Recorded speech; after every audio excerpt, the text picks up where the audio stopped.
Très bien.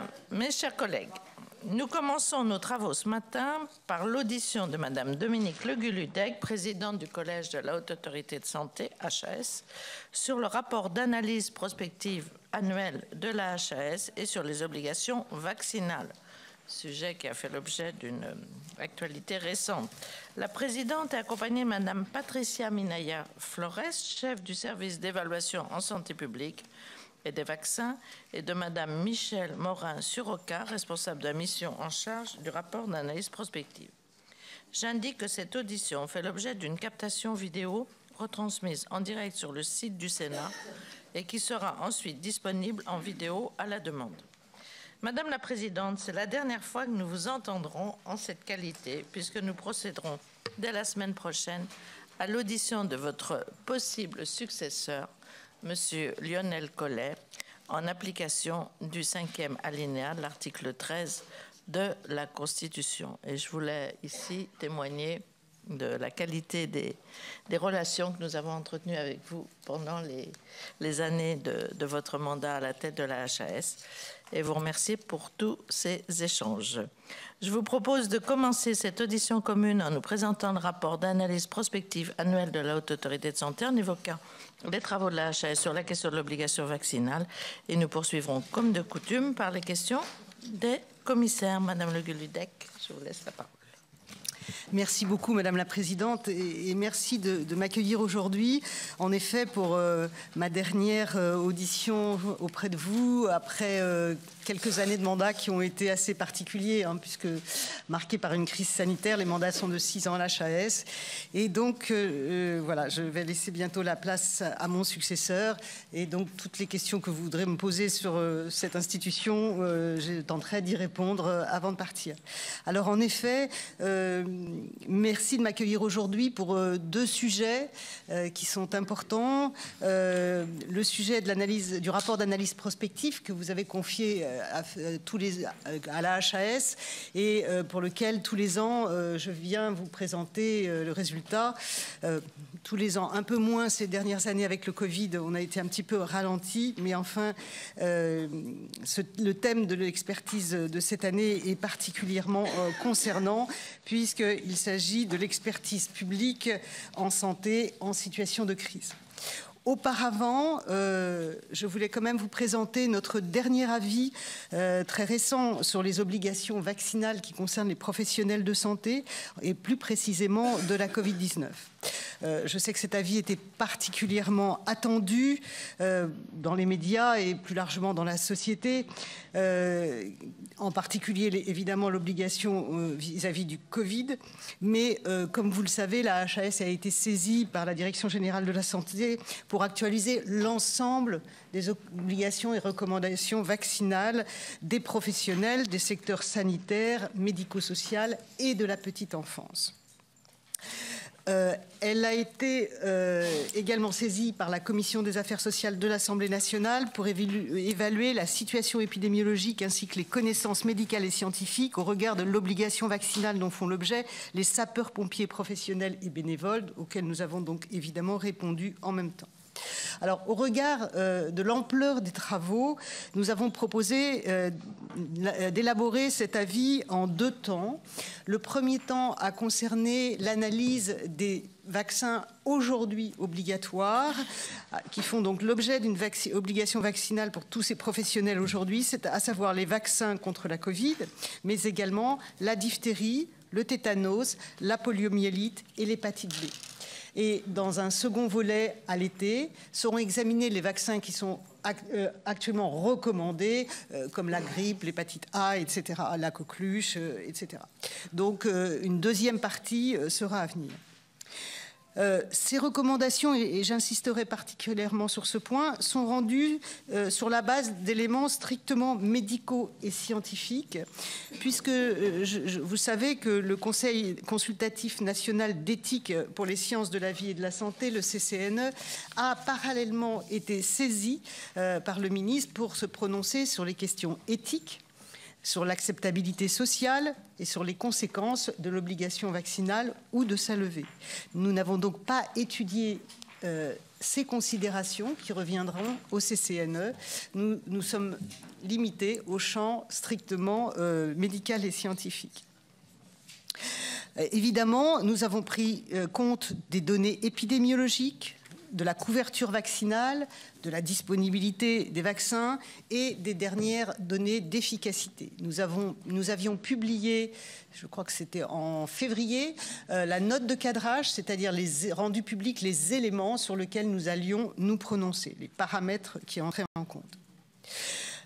En raison du caractère très sensible de ces obligations et de ce sujet en particulier, il nous a semblé important de ne pas déroger à nos méthodes habituelles qui sont de consulter les principaux acteurs concernés. Et le sujet nous semblait le mériter, et c'est pourquoi, entre le 20 février et le 3 mars, nous avons organisé une large consultation publique qui a permis de recueillir les contributions des parties prenantes, et d'ailleurs plus de 215 parties prenantes nous ont répondu à cette consultation publique. Ceux qui ont accepté que ce soit public, ceux dans le rapport, la moitié environ, les autres ne sont pas rendus publics. Les éléments qui nous ont fait particulièrement prendre cette décision sont évidemment la baisse de la pression épidémique, la moindre virulence des variants Omicron et bien entendu l'immunité acquise par la population française et en particulier les soignants grâce à la maladie et surtout la couverture vaccinale qui est très importante aujourd'hui chez les soignants, évidemment, et qui est un paramètre important dans la prise de décision. Nous avons donc décidé de préconiser non plus une obligation, mais une recommandation forte de la vaccination des professionnels, dont les sapeurs-pompiers professionnels et bénévoles, les étudiants, etc., contre la Covid-19. Pour votre information, nous avons également préconisé une recommandation forte de la vaccination contre la diphtérie, le tétanos et la poliomyélite pour tous les professionnels et les étudiants, sauf à Mayotte, où la couverture vaccinale est très faible, insuffisante et où l'épidémie, les cas de diphtérie sont plus importants. Nous préconisons également le maintien de l'obligation vaccinale contre l'hépatite B, et au-delà même de son maintien, son extension aux professionnels libéraux qui exercent dans des postes à risque, puisque vous savez que l'hépatite B se contracte essentiellement lors d'accidents d'exposition au sang, où le professionnel peut être contaminé ou il peut contaminer le patient. Donc, dans les deux sens, la vaccination protège à la fois les professionnels et les patients dont ils prennent soin. Donc, c'est pour ça que nous proposons que cette obligation soit évaluée non pas en fonction de l'étape du statut de l'établissement dans lequel travaillent ces professionnels, mais en fonction de leur pratique. Voilà, je ne manquerai pas de répondre à vos questions sur ce sujet de vaccination dont je sais qu'il était très attendu.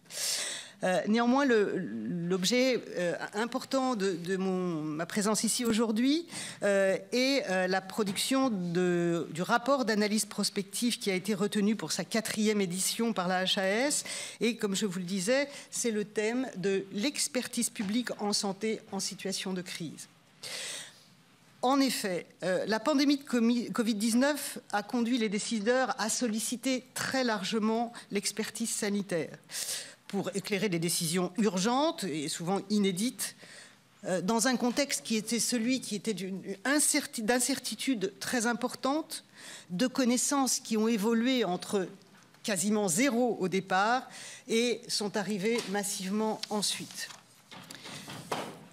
L'investissement, l'adaptabilité, la réactivité de toutes les institutions pour répondre à ce challenge ont été vraiment déterminants pendant ces 3 années qui ont vu se succéder des vagues épidémiques qui re-questionnaient à chaque fois les connaissances qui étaient acquises et imposaient à chaque fois une actualisation des avis en fonction de cette évolution.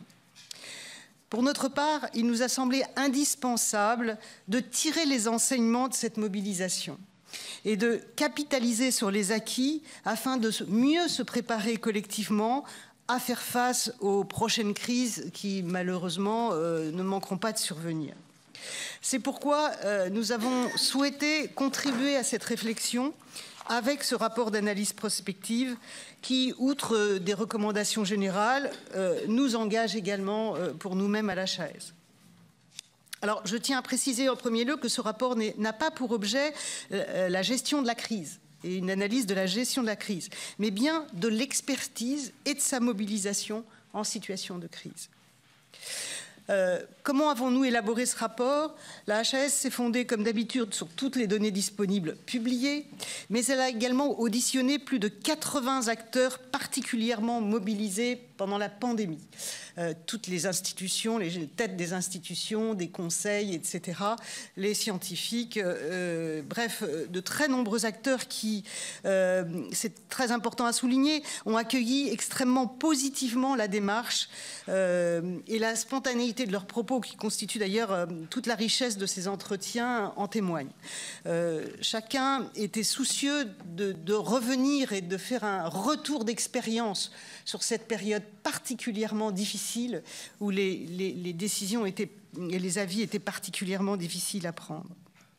Alors, le rapport aborde de nombreux axes: la coordination de l'expertise, l'enjeu des données de santé, la recherche, le besoin d'une expertise transdisciplinaire et intégrant les savoirs expérientiels, des organisations d'expertise réactives et agiles, l'importance d'une communication adaptée pour renforcer la confiance. Je ne vais pas évoquer tout ce rapport que nous vous avons amené et que nous pourrons vous laisser, mais je voudrais m'attarder sur quelques points qui me semblent particulièrement importants.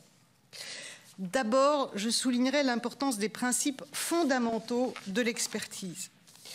Le rapport rappelle que même en situation de crise, et peut-être même davantage encore en situation d'urgence, il est impératif de respecter les principes fondamentaux d'une expertise scientifique, à savoir l'indépendance de l'expertise, la transparence du processus et la multidisciplinarité du processus, qui sont tous indispensables à la production d'une expertise de qualité. C'est indispensable aussi à sa crédibilité, à sa légitimité et, in fine, au débat démocratique et au maintien de la confiance du public. L'indépendance doit être complète et considérée au sens large, c'est-à-dire y compris à l'égard du politique. À cet égard, je dirais aussi que la publication des avis et des recommandations qui sont élaborées est un élément de transparence qui est absolument fondamental. Nous publions à l'HAS nos productions immédiatement après leur validation et c'est un point important. Un deuxième point important que nous soulignons est la coordination de l'expertise en situation de crise. La multiplication d'instances et d'acteurs mobilisés a engendré une complexification de l'écosystème qui a été probablement source de confusion et de doute quant à la crédibilité des instances d'expertise existantes.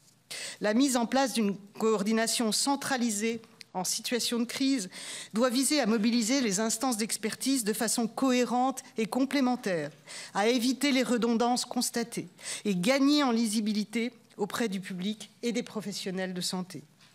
La proposition n'est pas de créer une nouvelle métastructure et complexifier encore davantage l'écosystème, mais de s'appuyer sur les organismes existants. Cette organisation, elle doit être pensée hors de la crise. Et on ne peut pas être parachuté dans le contexte d'urgence pour être efficace. Une coordination hors crise est une condition préalable pour construire et renforcer les partenariats entre acteurs dont on a pu constater l'intérêt en situation d'urgence. Connaître et bien appréhender les missions de chacun, avoir l'habitude de travailler et de réfléchir ensemble sont des atouts qui nous semblent absolument indispensables et qui permettent l'adaptabilité du système en situation de crise. La capacité d'adaptation et d'organisation des structures pour répondre à l'urgence est un troisième élément essentiel. Pour poursuivre sur l'écosystème d'expertise français, la crise a vraiment montré que l'écosystème a su s'adapter et développer la réactivité nécessaire à la situation. Les organismes ont pu le faire grâce à la mobilisation de leurs compétences à travers l'investissement majeur de leurs équipes et de leur réseau d'experts. Ces structures ont su capitaliser sur la maturité de leurs organisations en simplifiant et contractant les étapes de leur processus de travail, mais en maintenant leurs fondamentaux. Il ne s'agit toutefois pas d'un fonctionnement normal et on ne peut s'attendre à ce qu'il soit pérennisé. Mes équipes vous le diraient encore mieux que moi. Le rapport propose de capitaliser sur ces acquis en formalisant des organisations spécifiques à la crise et en poursuivant les méthodes de développement de production rapide. Et la HAS a pris des engagements elle-même en ce sens. Nous insistons également sur l'intérêt d'une approche collaborative entre institutions et sur le partage des connaissances et synthèse de données. Un quatrième point qui est fondamental, c'est la nécessité d'une expertise interdisciplinaire fondée sur les données en temps réel et intégrant les savoirs expérientiels. La crise a montré à tous l'enjeu de l'accès à des données en temps réel et aux connaissances produites, notamment sur le territoire national. Ces données sont absolument cruciales pour la production d'une expertise actualisée et d'avis pertinents. Il faut dire que nous avons dû nous appuyer essentiellement sur des données étrangères dans les premières phases de la crise, des données américaines, israéliennes, anglaises. Il n'y avait pas en France au préalable les systèmes d'information intégrés qui nous permettaient d'avoir ces données. Il est donc nécessaire d'établir une cartographie des besoins prévisibles pour définir des systèmes d'information adaptables et activables en urgence et surtout interconnectés. Le développement de systèmes d'information spécifiques aux établissements et services sociaux et médico-sociaux sont également indispensables. Nous l'avons vu pendant cette crise. La recherche doit être soutenue et coordonnée pour pouvoir répondre aux problématiques soulevées. Et une recherche appliquée en lien avec les besoins de l'expertise apparaît nécessaire. Donc le lien entre recherche et expertise doit être renforcé. Et puis, il faut favoriser et construire les remontées de terrain, les formaliser de façon à avoir les données de l'expérience de terrain qui se construisent au fil de l'eau. J'ai souligné dans mon propos le respect des principes fondamentaux de l'expertise, la multidisciplinarité et en particulier l'intégration de l'expertise des sciences humaines et sociales, mais également la prise en compte des savoirs issus des acteurs de terrain et des usagers sont également indispensables pour éclairer la décision publique et appréhender les problématiques dans leur ensemble. Voilà, chaque crise a ses particularités, mais un retour d'expérience sur cette période, nous sommes conscients du besoin de tourner la page, nous paraît néanmoins indispensable pour une meilleure anticipation et préparation des crises futures. Je vous remercie beaucoup et je vais répondre autant que je le peux à toutes vos questions. Alors, merci beaucoup. Je vais passer la parole à Corinne Imbert, puis Chantal de Seine, Brigitte Micoulot, Florence Lassarade. Corinne Imbert. Merci Madame la Présidente, merci Madame, voilà. Merci à vous. Et puis, de la même façon que Madame la Présidente Catherine Deroche a salué votre départ imminent, je voulais vous saluer et saluer le travail que vous avez fait et les excellentes relations que nous avons eues ensemble. Et puis, vous interroger sur le rapport d'analyse prospective que vous venez d'évoquer, si vous le permettez. En revenant sur les différents points, vous faites état notamment d'une nécessité de coordination, voire de mutualisation de l'expertise entre organismes. Comment concevez-vous cette collaboration entre acteurs dont les statuts sont parfois hétérogènes, et vous l'avez dit, besoin de se connaître, besoin de connaître les missions des uns et des autres, et tout en gardant les capacités d'indépendance. Et je fais notamment référence à Santé publique France. Donc voilà, comment vous voyez un petit peu les choses. Sur cette nécessaire coordination pérenne hors crise, comme vous l'avez souligné, quel acteur identifiez-vous pour assurer cette mission? Et considérez-vous que ce rôle a été assumé par le Conseil scientifique durant la crise Covid et est aujourd'hui pris en charge par le nouveau comité COVARS qui a été créé l'an passé? Sur les questions de données, vous l'avez dit également, au début de crise, vous avez suivi vous êtes nourri des données qui arrivaient de l'étranger. Il y a une commission, la commission qui mène actuellement une mission d'information sur les données, notamment le Data Hub. Fort de ce constat d'une insuffisante ouverture des données à des fins d'expertise durant la crise, comment voyez-vous les choses et quels auraient été, à votre avis, les éléments qui auraient pu être plus vite débloqués pour une mise à disposition et pour contribuer à vos missions d'expertise? Vous avez également évoqué les liens importants entre recherche et expertise en temps de crise sanitaire. Comment garantir la lisibilité des travaux menés et comment surtout garantir la crédibilité des études réalisées et leur qualité. Je fais juste référence à la course à la solution miracle durant la crise sanitaire, aux différentes déclarations récurrentes, peut-être venant du sud de la France. Voilà. Je n'ai pas cité de région. J'ai dit le sud de la France. Justement, le sud va de la côte atlantique à la Méditerranée, à Marseille. Enfin. C'est tout ce qui est en dessous de la Loire. Allez. Bien. Une dernière question. Une dernière question, si vous me permettez. La Charente est au sud de la Loire, je vous confirme. Et la Charente-Maritime également. Je ne serais pas bonne en vélo, bien. Alors. Juste une dernière question et après je laisse la parole à mes collègues. Vous avez constaté les enjeux de confiance entre les organismes d'expertise dans un contexte institutionnel complexe, créant de la confusion et parfois un terreau propice à la désinformation. Comment garantir la qualité des expertises, leur crédibilité, leur indépendance et leur réputation? Comment assurer une transparence de nature à rassurer sur la probabilité des experts intervenants et comment permettre de dissocier, et vous l'avez dit, indépendance aussi par rapport aux politiques, comment dissocier les travaux des autorités d'expertise sanitaire du discrédit des responsables politique. Voilà pour mes questions, Madame la Présidente, et je vous remercie. Je vous laisse peut-être répondre sur ces notions d'expertise. Chantal de Seine, qui avait rapporté les textes sur la vaccination, posera quelques questions sur la vaccination. Merci beaucoup pour ces questions qui sont absolument fondamentales. La première question est la coordination et la mutualisation. Alors, fort heureusement, elle s'est faite entre institutions, parce que d'abord il y a des institutions avec lesquelles nous sommes partenaires de tout temps, c'est-à-dire l'ANSM, nous travaillons ensemble, Santé publique France, un membre de Santé publique France fait partie de la commission de vaccination, technique de vaccination par exemple, nous travaillons ensemble. Néanmoins, je dirais que ce n'est pas structuré, c'est un travail spontané ensemble, mais qui est peu structuré. Et on voit bien qu'en temps de crise, on a besoin de choses qui sont activables et renforçables de façon immédiate et très importante.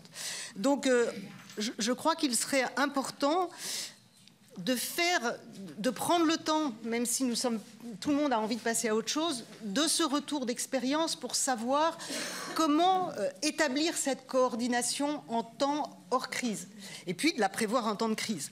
Donc les choses se sont faites, mais elles se sont faites au bon vouloir des individus, je dirais, et il faut vraiment l'institutionnaliser. Alors c'est pas par une couche, comme je le disais, une couche supplémentaire, il n'y a pas besoin de créer encore une structure, parce que voilà, il y en a peut-être beaucoup, mais c'est avoir organisé ce partage, qui, à mon avis d'ailleurs, ne serait pas seulement bien pour les situations de crise. Nous voyons bien que nos enjeux de santé publique aujourd'hui, nous en avons trop et nous n'arrivons pas à aboutir dessus. Les plans de santé publique comprennent un nombre d'axes extrêmement important, parce que finalement, il faudrait mettre autour de la table et prioriser. Prioriser, dire clairement quels sont les acteurs, avec quel financement et quels sont les résultats qu'on en attend. Et je dirais que ceci ne peut se construire qu'entre les différentes institutions responsables. Donc ça, je pense que c'est à construire, ça reste à construire, et c'est quelque chose dont vous, qui représentez les Français, pouvez vous saisir. Je crois que c'est très important. Alors, l'indépendance, je dirais que vous nous l'avez donnée. C'est pareil, la Haute Autorité de Santé est une autorité publique indépendante et je peux vous dire que dans la pratique, elle garantit beaucoup d'indépendance. Je l'ai vécu pendant cette crise. Et c'est vrai que ce statut qui nous permet, bien sûr, ça ne veut pas dire qu'on n'a pas de contact avec le ministère. Bien sûr, on travaille ensemble, on travaille tous dans le même but. Mais ça veut dire que nos avis sont rendus en toute indépendance. Ils sont construits avec des méthodes, et je crois que ça, on ne le sait pas assez. Les Français ne savent pas, parce que c'est vrai aussi pour l'évaluation des médicaments, pour les recommandations de bonnes pratiques. Ils ne sont pas construits en mettant des gens autour de la table, de meilleures intentions soient-elles. Il y a des méthodes pour ça. Il y a des méthodes qui sont internationales, qui sont reconnues, avec des étapes. Une analyse de la littérature, et pas n'importe quelle analyse, parce qu'on peut biaiser une analyse de la littérature, avec des fonctionnements de groupes de travail, avec des relectures par des parties prenantes, etc. Il y a des étapes. Ces étapes sont en temps général relativement longues, mais nous avons bien vu qu'on peut totalement, en gardant les fondamentaux, les compresser. Et nous avons rendu des avis en 8 jours. Alors évidemment, il a fallu que tout le monde se mobilise beaucoup. À la fois les salariés des institutions, à la fois qui ont bossé jusqu'à 2-3 heures du matin pendant des mois, sans week-end, sans vacances, je dirais même des années. Vous en avez une à côté de moi, 2 à côté de moi, début et fin de crise. Mais également les experts, tout le réseau d'experts que nous construisons et que nous consolidons en dehors de la crise et qui s'est mobilisé. Et c'est des experts professionnels, c'est également toutes les associations de patients à qui on envoyait le vendredi nos recommandations, nos réponses rapides, et il fallait qu'ils nous répondent avant le lundi parce que ça passait mardi en collège. Voilà. Donc ce sont des principes auxquels il ne faut pas déroger. L'indépendance et la qualité, c'est aussi ça. Et je dois dire que la HAS en est un témoin. Et je crois que, je voudrais dire pour d'autres institutions, je sais qu'il y a des discussions, IRSN, ASAN, etc., séparer après quand des experts scientifiques rendent un avis scientifique, en toute indépendance. On comprend très très bien que le politique puisse faire d'autres choix et c'est normal, parce qu'il n'y a pas que la science. On voit bien qu'il y a des aspects financiers, des enjeux financiers, des enjeux sociétaux, et ça, un gouvernement est là pour les prendre en compte et prendre des décisions qui intègrent. Mais par contre, que l'avis scientifique se construise à côté, au-delà, à part de ces contingences-là, extrêmement important dans la chronologie des choses. L'avis scientifique, les avis et la décision politique. Et ça, c'est vraiment quelque chose, c'est une maturité démocratique qui est précieuse en France, qui est loin d'exister dans tous les pays et qu'il faut préserver et renforcer. Alors, rôle des conseils scientifiques et comités COVARS. Il y a eu beaucoup de conseils créés pendant la crise, j'avais eu l'occasion de le dire ici, dont parfois les missions ont été redondantes avec celles des institutions existantes. Alors, on peut très bien comprendre que dans l'urgence, le pouvoir politique ait eu besoin d'avoir auprès d'eux des conseils. Néanmoins, je pense que si il y avait, hors crise, une analyse des compétences de chaque institution, qu'on sache qu'il n'y a pas de trou dans la raquette et sur qui on peut s'appuyer de façon solide pour chaque décision, peut-être qu'il n'y aurait pas eu besoin de conseil scientifique, je n'en sais rien. Nous avons beaucoup échangé avec le professeur Delfraissy parce que nous avons des relations personnelles qui datent de très longtemps, mais, et donc les choses se sont faites. Mais voilà, la commission de M. Fischer, le conseil de stratégie vaccinale, la loi nous confie la stratégie vaccinale. Donc ça a été compliqué parce que nous ne voulions pas sortir avec des avis divergents qui auraient affolé les Français. Comment faire confiance à deux comités qui sortent des opinions divergentes? Or, il y en a eu, parce que l'analyse scientifique n'est pas univoque et que les méthodes qui sont les nôtres nécessitent un travail qui est beaucoup plus cadré et important. Voilà, donc il est important, là aujourd'hui, je le dis en toute honnêteté, et ce n'est pas du tout pour remettre en cause la qualité des personnes qui constituent le COVARS, mais ils ont des missions qui sont strictement superposées avec les missions de beaucoup d'institutions en temps de crise. L'ANSES, Santé publique France, les nôtres, etc. Et donc et nous avons des échanges réguliers pour essayer de limiter les difficultés que cela va produire, mais néanmoins, je crains qu'elle ne puisse être complètement évitée. Donc, c'est toute cette réflexion qu'il faut faire à froid pour pouvoir avoir ensuite... Vous parlez de légitimité auprès des concitoyens, de crédibilité. Ben, si on saisit 2 ou 3 institutions différentes pour avoir une réponse à une même question, pensez-vous que c'est leur témoigner d'une confiance? Je crois que pour ce qui concerne la stratégie vaccinale, la HAS n'a pas failli, n'a pas fait d'erreur importante. Nous avons vu que la France a obtenu des résultats sur la mortalité, qui fait que cette priorisation que nous avons eue sur les personnes fragiles a été payante. D'autres pays ne l'ont pas eu et ont eu un taux de décès, surtout dans les premières années, 2 premières années, nettement supérieur, avec des systèmes de santé qui étaient pourtant très fonctionnels. Donc voilà, cette réflexion, mon message, c'est il faut l'avoir à froid, il faut avoir le courage de revenir sur tout ça pour préparer la suite. Vous me parlez des données. Alors, le problème des données, il y avait 2 problèmes. Il y avait d'abord avoir un recueil de données, mais c'est surtout les mettre en cohérence. Vous voyez par exemple et puis les avoir suffisamment vite. Nous avions besoin à la fois des données des établissements de santé. Bon, ça, on a réussi à les avoir, mais nous avions besoin des décès dans les EHPAD. C'était beaucoup moins évident. Nous avions besoin, pour donner des avis, de connecter ces données hospitalisation, réanimation, décès aux facteurs de risque, aux comorbidités, donc avec des données de l'assurance maladie. Nous avions besoin de savoir, par exemple, si ces personnes avaient été vaccinées au cours de la crise en 22. Est-ce que les personnes qui se trouvaient en réanimation avaient reçu 0, 1, 2, 3 doses de vaccin pour pouvoir adapter notre stratégie vaccinale? Donc vous voyez que l'interconnexion était extrêmement importante et le partage de l'analyse de ces données est également très important. Alors, nous avons une culture de collaboration avec le HCSP, avec la NSM, mais je crois qu'elle doit être renforcée pour que et que surtout les systèmes d'information sont à construire pour nous donner les éléments qu'il faut quand nous en avons besoin. Crédibilité des études. Et je crois que justement nous sommes là pour ça.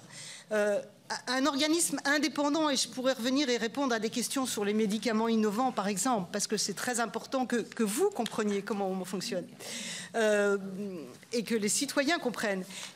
La crédibilité, c'est l'indépendance. C'est aussi l'indépendance vis-à-vis de liens d'intérêt. Liens d'intérêt financiers avec les laboratoires, liens d'intérêt vis-à-vis des lobbies. Il y en a en santé, il y a un intérêt vis-à-vis du politique. Et la transparence, vous savez que chez nous, tout est enregistré, vous pouvez retourner vers les débats d'une commission, etc., sont absolument un élément très important. Donc je dirais que ce qui donne la crédibilité pour nos concitoyens, c'est à la fois cette indépendance, cette transparence, et les méthodes qui sont employées. Cette méthodologie, cette expertise qui se construit sur des années. La HAS, elle va avoir 20 ans l'année prochaine. Elle a construit tout ce savoir-faire. Et donc, nous n'en avons pas été saisis sur certains médicaments, mais nous avons bien dit ce qui était démontré, ce qui n'était pas démontré, c'est notre travail. Et à mon avis, c'est ça c'est là-dessus que se base la confiance. Une part de désinformation est un problème collectif, sociétal que nous avons. C'est les réseaux sociaux, c'est la façon dont arrive aux citoyens l'information. Et c'est parce que nos concitoyens ne savent pas justement la source. Comment est construite cette information? Et donc, c'est notre travail aussi d'être le plus pédagogique possible pour leur dire comment on a construit nos avis et cette information. Je vous assure que pendant la crise, on m'a assez peu vu sur les plateaux télé. Mais par contre, nous avons passé un temps fou. Nos équipes ont passé un temps fou avec les journalistes pour leur expliquer qu'est-ce que c'était qu'un test sérologique, virologique, pourquoi dans le nez c'était pas pareil que dans la gorge, pourquoi les uns étaient... Ils ne comprenaient pas. Et pour que nos concitoyens comprennent, il fallait que les journalistes comprennent. Et donc ça c'est moins vu sur les plateaux télé, mais c'était un travail essentiel pour que les Français comprennent ce qui leur arrivait et ce qu'on leur demandait de faire. Donc ça aussi, ça a besoin d'être renforcé et c'est important pour la crédibilité. J'espère avoir répondu à vos questions, madame. Merci. Chantal de Seyne sur l'obligation vaccinale. Merci Madame la Présidente. Madame la Présidente de la Haute Autorité, merci pour la présentation de votre rapport. Effectivement, je voulais revenir sur les obligations vaccinales.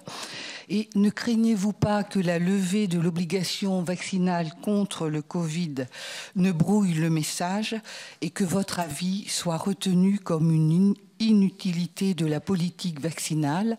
D'ailleurs, à ce propos, quelques médecins ou soignants avaient dénoncé publiquement cet avis. Dans le même ordre d'idées, lier l'obligation vaccinale à son acceptabilité sociale n'est-il pas de nature à affaiblir le caractère objectif de sa nécessité médicale? Et ne craignez-vous pas que la fin d'une obligation vaccinale adresse un message malheureux sur l'adhésion de la population aux campagnes de vaccination, alors que l'on sait parfaitement qu'il y a une part non négligeable de la population qui est réticente ou hostile à la population? Concernant la recommandation que vous faites pour la vaccination contre l'hépatite B, pourriez-vous nous préciser quelle population de soignants, de professionnels seraient concernés? Concernant également la très forte recommandation pour la vaccination contre diphtérie, tétanos et poliomyélite, sauf Mayotte, vous avez en partie répondu. Est-ce que vous pouvez nous préciser ou compléter les raisons qui ont guidé ce choix? Merci. Sur la vaccination, je compléterai avec les... J'avais posé une question et j'étais allée à un colloque sur les méningites. On voit maintenant des méningites, et les chiffres de Santé publique France n'étaient pas très bons, mais des méningites à méningocoque, oui, différents de la... Est-ce qu'il y a une recommandation qui est en cours sur l'usage de vaccins qui couvrent plusieurs méningocoques? Parce que j'ai eu notamment dans mon département un enfant qui est mort d'une méningite. Il y en a eu aussi donc un point sur les méningites. Vous répondez à ces questions peut-être et après on prendra toute la suite.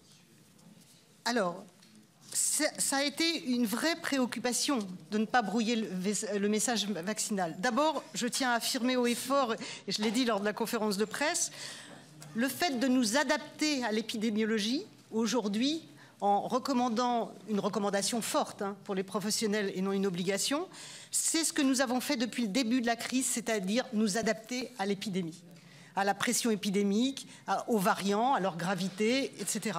Donc nous ne faisons pas aujourd'hui autre chose que ce que nous avons fait depuis le début de la crise. Et c'est pour ça que d'ailleurs que nous avons pris le temps de faire une consultation publique. J'ai été un petit peu chahutée parce qu'on m'a dit mais vous auriez, les pays à côté l'ont levé plus vite. Oui, mais en France, pour tout vous dire, il n'y a jamais eu d'obligation vaccinale des soignants en Angleterre. Le taux de vaccination des soignants depuis dès que les vaccins sont sortis, c'est 94%, sans obligation. Donc, nous avons en France une situation particulière qui est une société en général qui a beaucoup de doutes vis-à-vis de la vaccination. Et donc, c'est pour ça qu'on a mis une obligation vaccinale que nous n'avions pas recommandée au début. Dans nos premiers avis, nous avons dit il faut convaincre. Et puis c'est en voyant que le taux de vaccination chez les soignants n'était pas suffisant, qu'il y avait des clusters dans les hôpitaux, que les personnes âgées mouraient dans les EHPAD alors qu'ils ne voyaient plus personne et même pas leur famille, que nous avons dit qu'il faut vraiment obliger les soignants quelques mois après le début de la vaccination. Donc il y a des critères pour imposer quelque chose à des personnes en fonction de leur métier. Ces critères sont clairs, c'est qu'une maladie soit sévère, grave, qu'il y ait un risque particulier pour eux ou un risque particulier pour les personnes dont ils ont la charge, et puis évidemment qu'il y ait des vaccins sûrs et efficaces. Donc, il y a des vaccins sûrs et efficaces. La vaccination, et je le redis, a été primordiale pour sauver des vies. Et l'obligation vaccinale était un devoir vis-à-vis de toutes ces personnes qu'on avait à charge dans nos hôpitaux et qui mouraient, rappelez-vous, les centaines de morts qu'il y avait tous les jours dans nos établissements. Et donc, les patients ont le droit d'être protégés. Aujourd'hui, nous gardons une recommandation forte. La situation épidémique a changé, mais c'est la raison aussi pour laquelle nous avons fait une consultation publique. Ça prend du temps, il a fallu l'analyser, etc. Justement parce qu'en France, la sensibilité est différente. Et nous comprenons très bien les préoccupations vis-à-vis de la crédibilité de l'utilité des vaccins, auxquels évidemment nous croyons beaucoup. Mais néanmoins, je crois que les Français sont intelligents et que si nous leur imposons quelque chose alors qu'il n'y en a plus vraiment besoin, c'est pas ça qui améliorera notre crédibilité. Voilà. Donc je crois que la vérité est importante vis-à-vis de nos concitoyens. Nous leur recommandons encore très fortement et nous espérons que tous ceux qui sont auprès des malades continueront à faire, y compris les rappels, y compris l'automne prochain, la grippe et le Covid. Mais nous n'avions pas les critères requis que nous avons publiés dans une note de cadrage sur l'obligation vaccinale. Voilà ce que je peux répondre. Donc cette acceptabilité sociale, j'en ai parlé. En France, elle est un peu particulière. Hein. Nos voisins ont beaucoup moins de problèmes avec cette acceptabilité chez les soignants. Hein. Ça, c'est clair et net. Alors, pour ce qui est de l'hépatite B, en fait, l'hépatite B, on se contamine ou on transmet lors des accidents d'exposition au sang. Et donc, il nous semble que c'est en fonction de la fiche de poste d'un professionnel de santé, de son activité, qu'il faut le faire. Aujourd'hui, seuls les professionnels de santé dans les établissements publics sont soumis à obligation. Nous pensons qu'un chirurgien dans une clinique privée doit être vacciné pour ne pas se contaminer, pour ne pas contaminer ses patients. Donc nous pensons que ce n'est pas le statut de l'établissement dans lequel il travaille, mais son travail lui-même, le métier qu'il exerce, qui doivent dicter son obligation vis-à-vis de l'hépatite B. Donc il y aura des textes législatifs à revoir, et c'est pour ça que je vous le mentionne. Diphtérie, tétanos, polio, là encore, je voudrais bien faire comprendre, l'obligation des soignants, elle est liée à leur métier. Le tétanos, ça ne s'acquiert pas en soignant les gens, ça ne se transmet pas en soignant les gens. Donc nous recommandons fortement que les Français se vaccinent contre le tétanos, mais les soignants ne transmettent pas particulièrement, et donc il n'y a pas de raison de faire différemment pour les soignants que pour les autres. La diphtérie, il y a quelques cas de résurgence dans le monde. C'est pour ça que nous sommes prudents et que nous réexaminerons les choses. La polio, il n'y a plus beaucoup de risques. La diphtérie, il n'y a pas eu de soignants contaminés depuis 2012. Donc nous avons considéré qu'aujourd'hui, en restant vigilants, sauf à Mayotte où il y a eu des cas, et une couverture vaccinale qui est très insuffisante. Mais finalement, je dirais que parce que les enfants sont vaccinés dans leur petite enfance, nous n'avons pas besoin d'obliger des soignants à se vacciner, la couverture vaccinale étant très importante. Alors, pour la méningite B, nous avons rendu un avis sur la vaccination méningo B. C'était l'année dernière ou il y a 2 ans ? 2021. D'ailleurs, l'avis de la commission technique de vaccination n'était pas très en faveur parce que l'épidémiologie était très faible à l'époque. Nous avions fait une audition publique, une consultation publique, et nous avions changé d'avis après la consultation publique, et nous avions introduit la vaccination méningo B dans les vaccinations possibles et le remboursement, puisque ce vaccin n'était pas remboursé, il est assez cher, et donc nous avons fait en sorte qu'il puisse être remboursé quand il était nécessaire. Par ailleurs, il y a une alerte de Santé publique France en février 23 sur des méningo B et W. Et nous avons... C'est un Y, je crois, le petit. Oui, aussi. Et nous avons initié un travail actuellement de révision de la stratégie contre ces différents méningos. Vous avez A, B, C, W, Y, etc. Parce que là, la vraie question, c'est de savoir quelle population vaccinée contre A, C, W, Y, et avec quel schéma, faut-il les adolescents, les adultes, etc. Donc il y a encore tout un travail à faire pour affiner cette stratégie vaccinale contre la méningite. Méningo B, ça a déjà été fait, mais le reste et la stratégie globale reste à faire. Ce travail est initié. Moi, j'avais aussi une question qui m'a été posée sur les stagiaires étudiants qui travaillaient dans des dans des établissements où les soignants sont soumis à obligation vaccinale. Et certains avaient eu les 2 premières vaccinations, mais n'avaient pas la 3e dose, qui fait qu'ils n'obtenaient pas leur possibilité. Tout ça va bouger avec l'avis que vous avez rendu, je suppose. Tout à fait. Brigitte, on va prendre maintenant plusieurs commissaires. Brigitte Micouleau, Florence Lassara, Danilo Huerou. Merci Madame la Présidente. Le myélome multiple, c'est le cancer de la moelle osseuse. C'est une maladie grave, à l'issue souvent fatale. Les membres de l'Association française des maladies du myélome multiple sont très sévères envers la HAS. Ils estiment incompréhensibles certaines décisions de la HAS relatives à la mise à disposition de nouveaux médicaments innovants et des catégories des cartésels et des bispécifiques qui pourraient prolonger la vie des patients, alors que sur le marché de l'Europe, les autorisations ont été délivrées. Que pouvez-vous nous dire de la position de la HAS sur ce sujet? Merci. Florence Lassara. Merci Madame la Présidente. Permettez-moi de revenir sur les vaccins, la stratégie vaccinale sur laquelle j'ai travaillé. Il y a eu 4 rapports successifs de l'OPEX.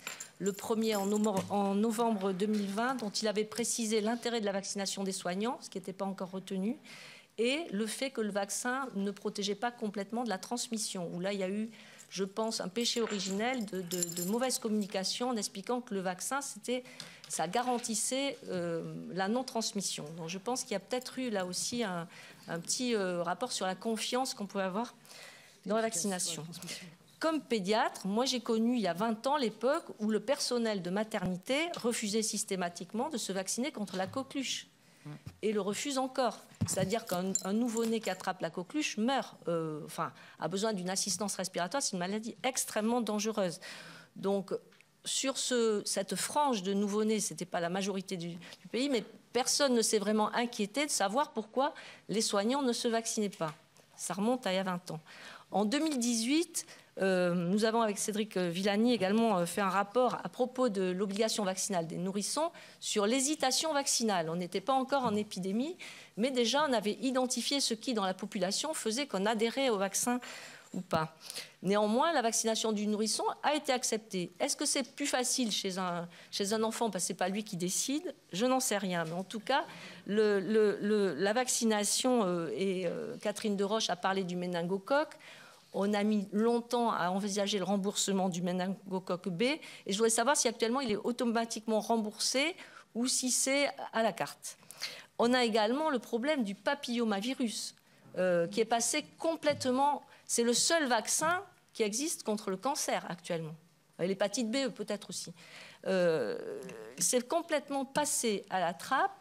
Et là, on n'envisage pas, on a dit maintenant il faut peut-être aussi vacciner les garçons, un peu comme la rubéole autrefois. On n'envisage pas spécialement de le rendre obligatoire parce qu'avec tout ce qui s'est passé pour le Covid, je pense que c'est alors qu'en Australie, la maladie disparaît complètement. Le cancer du col de l'utérus disparaît.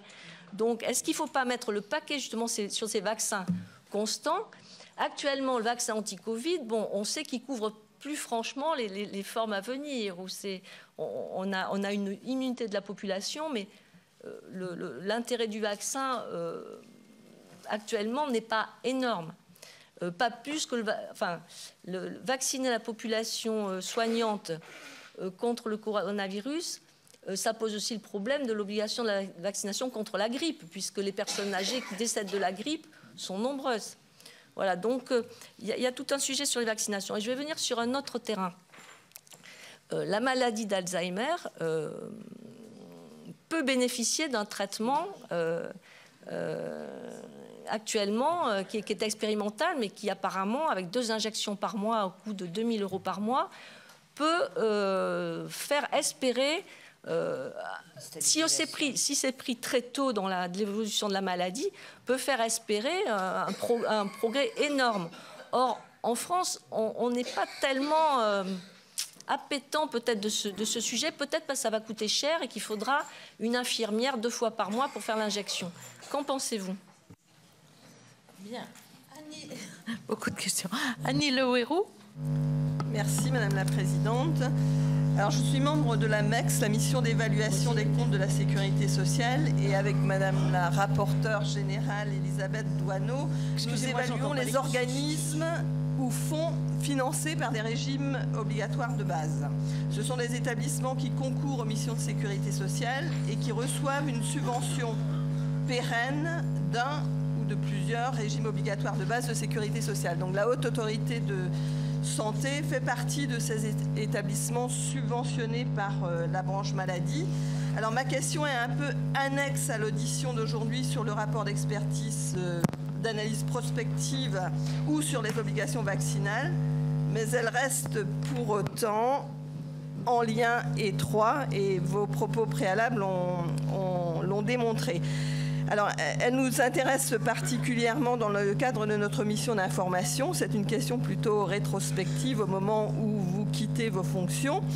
Je voulais vous interroger sur les ressources de la Haute Autorité de Santé. Celles-ci ont-elles été adaptées aux nouvelles missions qui vous ont été confiées, qui ont été confiées à la Haute Autorité de Santé sous votre présidence? De nombreuses modifications législatives, mais aussi la crise Covid qui vient d'être évoquée. Comment ont évolué vos relations, vous en avez un petit peu parlé, donc les relations entre la Haute Autorité de Santé et l'État, d'une part, mais aussi avec la sécurité sociale, donc sous votre présidence. Donc j'ai bien compris que vous étiez une autorité indépendante, attachée à l'expertise, mais pour autant vos ressources viennent de l'État ou de la branche maladie. Donc alors que votre mandat prend fin, nous ne pourrons vous entendre en audition sur votre appréciation. Donc j'aimerais vous entendre sur l'évolution des ressources de la Haute Autorité de Santé et leur adaptation aux missions confiées, et d'autre part sur la relation entre la Haute Autorité de Santé et l'État et la sécurité sociale. Merci. Vous répondez peut-être, et puis il y aura 3 autres questions. Tout à fait. Alors, la question sur le myélome multiple est extrêmement importante, parce que je crois qu'il y a vraiment des choses fausses qui circulent, et en plus que les Français croient, ce qui est terrible. Je voudrais vraiment dire ici à quel point, et c'est vous qui les avez votés, hein, les dispositifs de financement des innovations est extrêmement pertinent en France. Premièrement, pour tous les dispositifs, pour tous les médicaments innovants dans des pathologies graves, il existe l'accès précoce, l'autorisation d'accès précoce, vraiment qui est extrêmement large. 1 an avant l'AMM, c'est-à-dire qu'il y a très très peu de données qui arrivent pour ces produits. Eh bien, depuis le dispositif, depuis que la HAS est en charge, après avis de la NSM de ce dispositif, nous avons vu 111, nous avons donné 111 avis. Et nous avons donné 80% d'avis positifs en cancérologie, près de 90% d'avis positifs. Donc, vous voyez que les Français ont très tôt accès à l'innovation au prix revendiqué par l'industriel.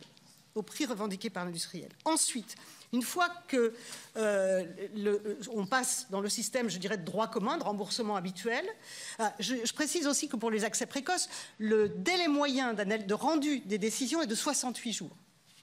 C'est-à-dire que pour un médicament qui arrive, alors que ce sont vraiment les premières utilisations chez l'homme, après un essai clinique pivot. Deuxièmement, ces produits arrivent dans le droit commun. On nous dit, vous êtes trop sévère et vous êtes trop long. Trop sévère. La HAS dit 2 choses. Elle dit, est-ce qu'il faut rembourser ce produit? Et elle dit aussi, quelle est la quantité de progrès apportée réellement par ce produit par rapport à ce qui est revendiqué par le laboratoire.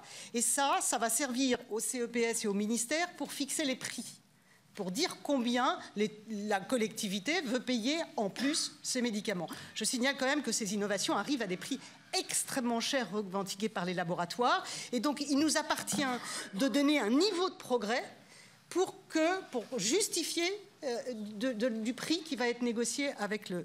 Pour tous les médicaments que vous citez, madame, nous avons donné un avis positif au remboursement. C'est-à-dire que ce qu'on appelle notre SMR, il est suffisant pour le remboursement. Par contre, certains de ces produits arrivent avec des données extrêmement faibles. Ils ont une AMM conditionnelle, ils ont été vus par les autorisés, mais de façon conditionnelle, ils doivent être revus. Et il y en a une grande partie qui ne sont pas... Les promesses ne sont pas tenues. Je dirais qu'il y a à peu près... On sait que la moitié des médicaments en phase 2 ne donnent pas les résultats en phase 3. Et donc, nous devons évaluer, donner une amélioration de service. Eh bien, dans les échelles d'amélioration, certains produits, nous disons, nous n'avons pas les données pour quantifier le progrès rendu. Et dans ces cas-là, nous donnons un ASMR 5. Alors les laboratoires ne sont pas contents parce que ils n'obtiennent pas le prix qu'ils voudraient. Mais enfin, il va y avoir un décret pour l'accès direct, c'est-à-dire que les médicaments qui auront eu un accès précoce, donc on a jugé très important pour les malades, ils vont avoir directement leur prix fixé par le laboratoire avant la négociation avec. Donc je crois que notre État fait beaucoup pour l'accès aux médicaments et le remboursement des médicaments innovants. Il y a un point faible, et je vous le signale parce qu'il nécessiterait des modifications de décret. Quand nous disons 5, ASMR 5, ce qu'on nous juge trop sévère, nous disons soit le médicament n'a pas prouvé qu'il faisait mieux que les autres, il le faut quand même, parce qu'il y a certains malades qui répondront plus, il faut avoir plusieurs médicaments dans l'arsenal, en plus il y a des pénuries, mais il n'y a pas de raison de le payer beaucoup plus cher que les autres, parce qu'il n'a pas démontré qu'il faisait mieux. Ça, si c'est un médicament dans une pharmacie, il n'y a pas de problème, il est pris en charge. Quand c'est un médicament cher à l'hôpital, il n'est pas sur la liste en sus, c'est-à-dire un mécanisme dérogatoire de prise en charge financière dans les établissements. Et nous pensons que ce n'est pas une bonne chose. Il faut que, quand ces médicaments ont été appréciés comme suffisants, il faut qu'ils soient sur la liste en sus quand ils le méritent. Parce que les malades, en effet, en ont besoin. Il n'y a pas de raison que si c'est en ville, parce qu'il y a des anticancéraux en ville, on puisse les avoir, et quand il est en IV à l'hôpital, on ne puisse pas l'avoir. Donc ça, c'est une anomalie qu'il faudrait faire évoluer. Mais tout le reste, je pense, et donc on progresse tous les ans, les nouvelles lois, les nouveaux décrets nous facilitent de plus en plus, mais dire aux Français qu'ils n'ont pas accès à l'innovation, je dois dire que j'ai un petit peu du mal à l'avaler, vu tout ce qui est fait. Alors pour des délais, les industriels disent on est les plus lents d'Europe. 500 et quelques jours. Je signale quand même que dans ces 500 jours et quelques jours, c'est entre l'autorisation de mise sur le marché européenne et le fait d'être remboursé dans la pharmacie ou à l'hôpital. Il y a 3 étapes dans ces 500 et quelques jours.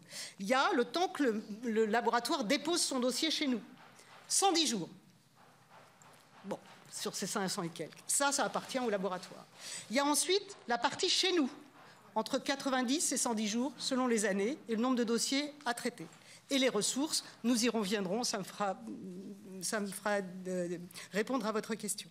Et puis après, nous donnons un avis, et il y a toute la phase de négociation du prix, parce que les laboratoires revendiquent des prix très élevés, qui sont parfois justifiés, parfois non justifiés, et donc cette négociation du prix dure le complément avant la prise en charge définitive. Mais durant cette phase, chaque fois que ça a été un médicament innovant pour une pathologie grave, etc., il est pris en charge, parce que l'accès précoce se situe également après l'AMM.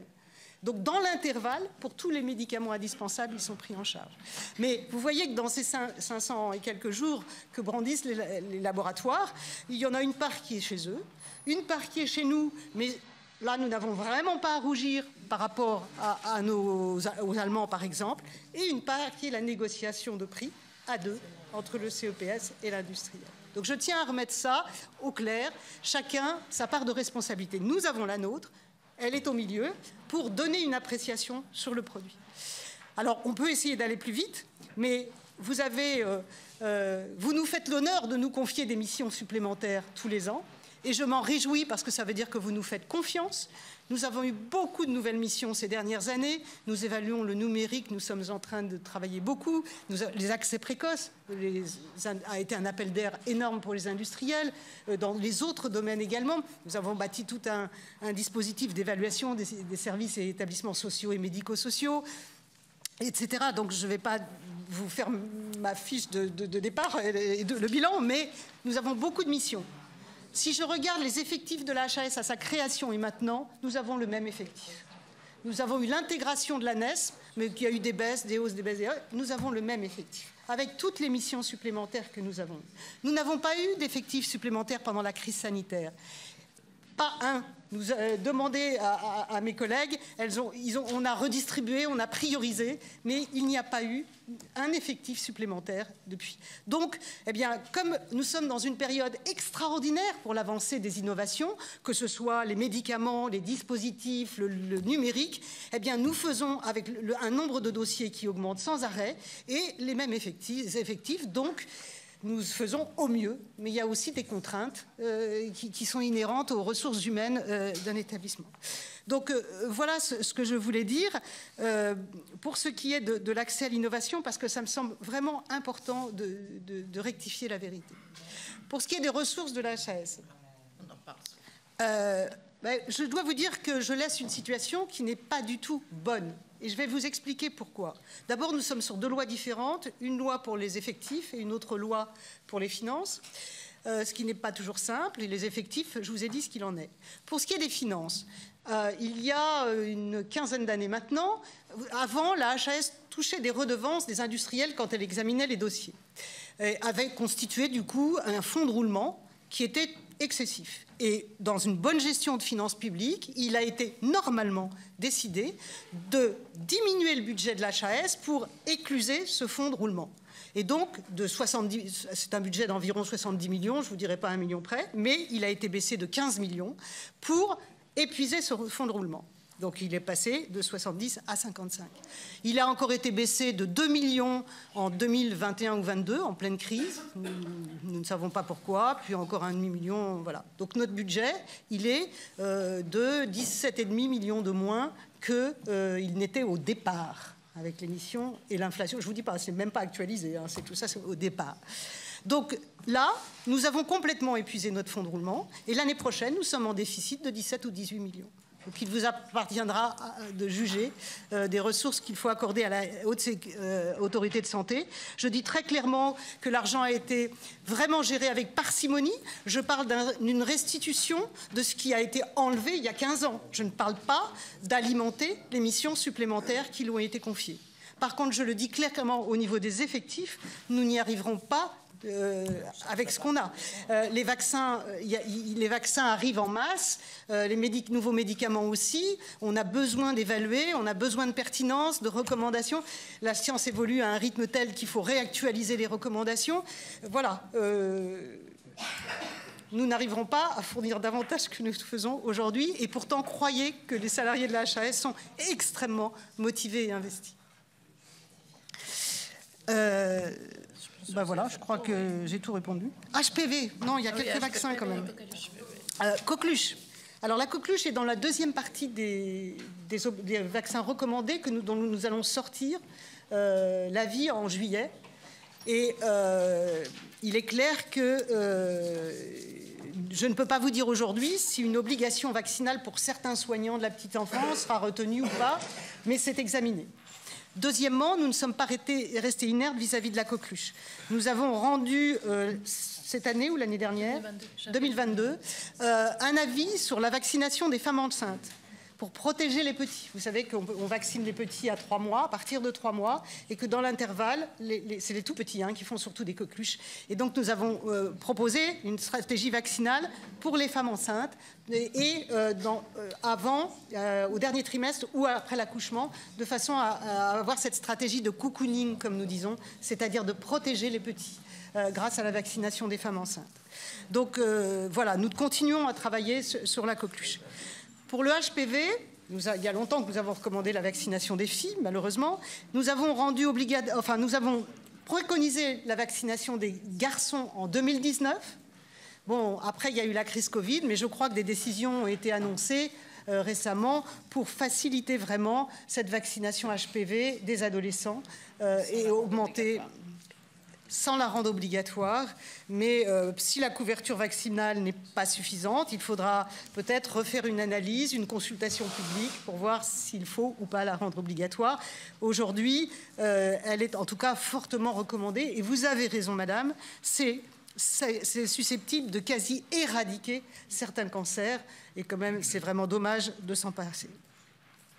Et puis, le traitement de l'Alzheimer expérimental. Alors, plusieurs réponses. Ce dossier n'est pas encore arrivé chez nous. mais il va y arriver sûrement un jour. Il sera examiné pour l'accès précoce et le droit commun, comme pour tous les médicaments. Évidemment, s'agissant de... Alors, il est indéniable que l'Alzheimer et les maladies dégénératives sont graves, invalidantes et un fléau terrible. Néanmoins, il s'agit de traiter des gens pour lesquels il y a une suspicion forte d'Alzheimer, mais qui n'ont pas encore, comme vous dites, il faut les traiter de trop, hein, donc qui n'ont pas encore des signes importants et pas de dépendance, et les traiter très longtemps.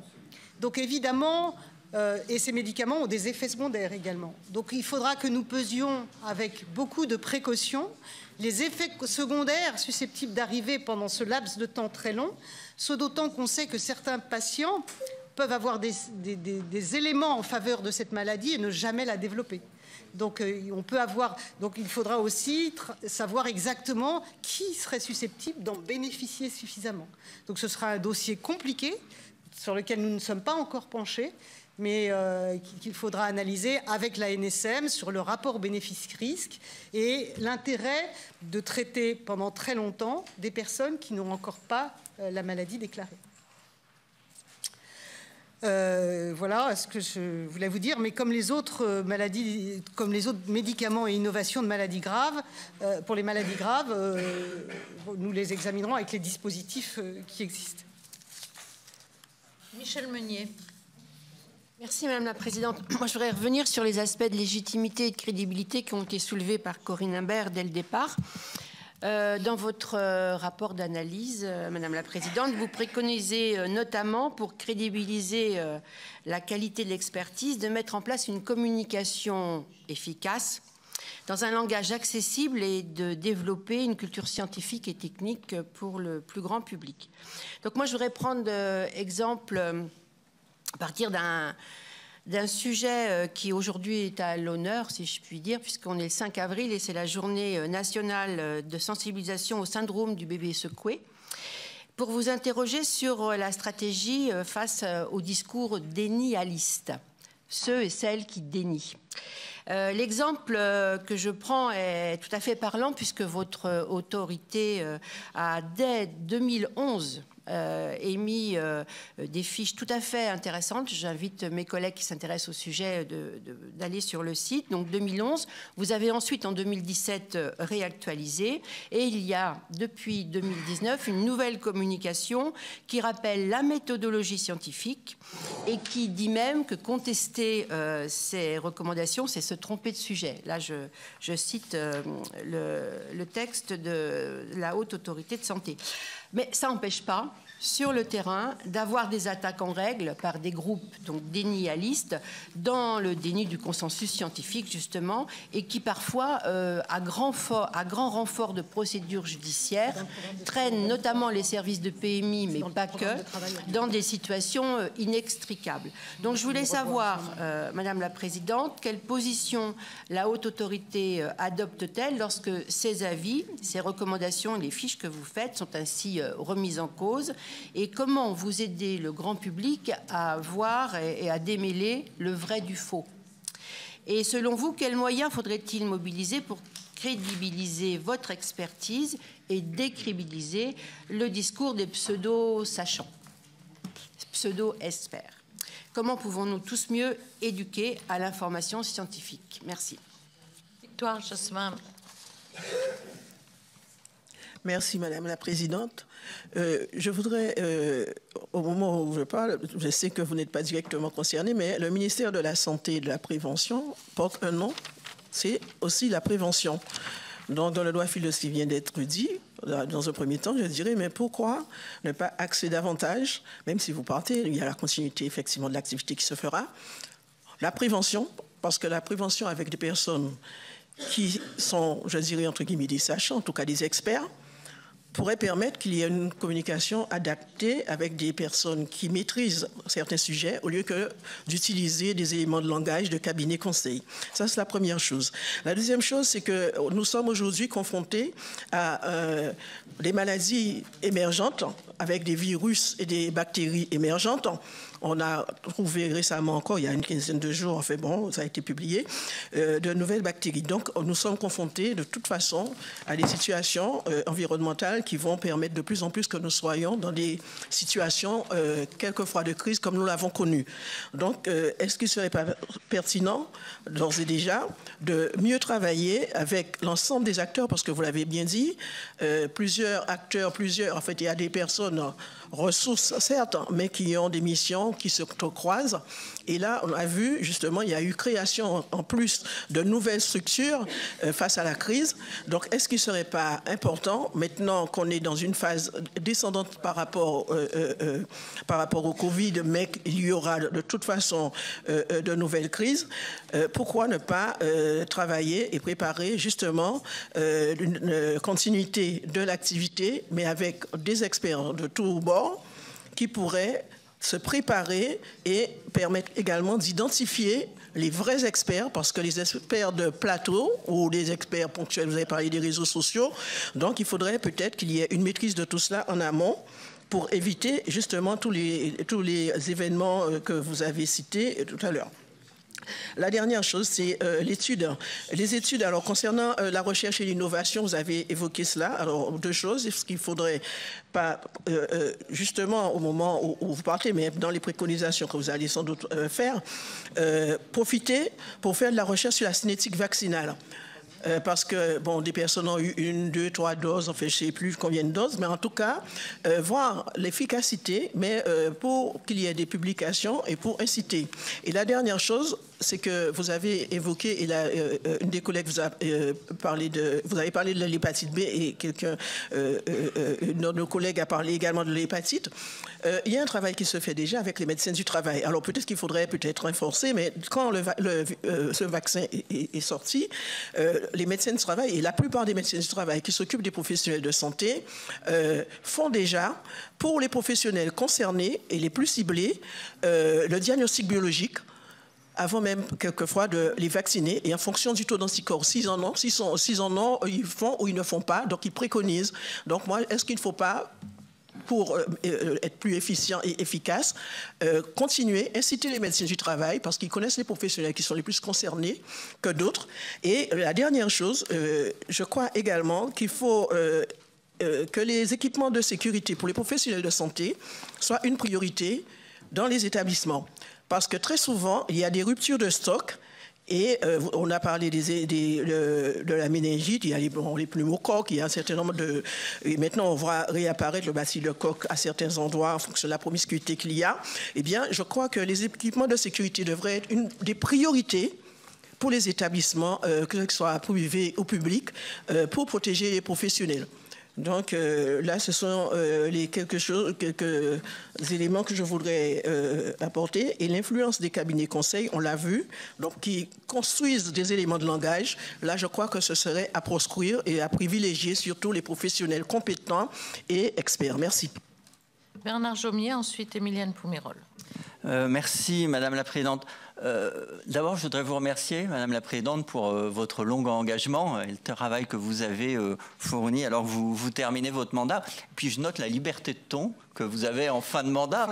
Voilà, je pense à vos propos sur le COVARS, évidemment, mais également quand on auditionne des postulants en début de mandat, quand on leur demande si leur institution a les moyens de ses missions, c'est toujours oui, la réponse. Hein. Il n'y a jamais de problème, mais je note qu'en fin de mandat, l'analyse est...